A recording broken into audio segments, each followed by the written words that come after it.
What if Trump actually tried it, starting a war to stay in power and using it as the excuse to declare martial law?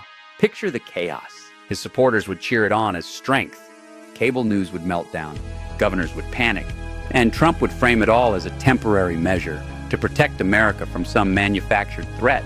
It sounds like a thriller plot, right? Here's the flip. Because the idea that a president can just start a war and declare martial law to cancel elections doesn't match how U.S. law or the military actually works. Presidents don't get unlimited power during conflict. War powers require Congress funding and oversight.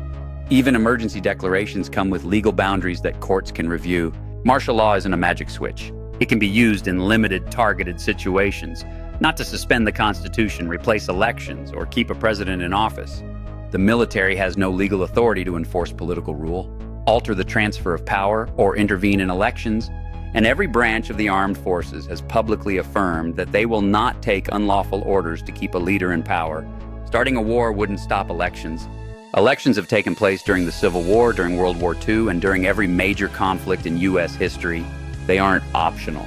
They aren't tied to military activity, and they aren't controlled by the president. They're controlled by state governments.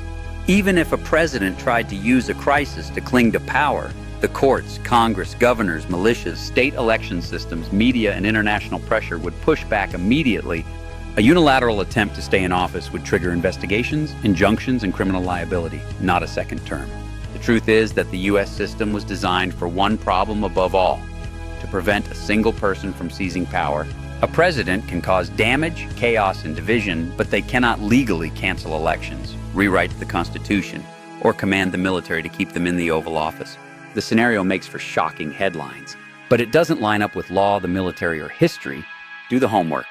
Check the facts.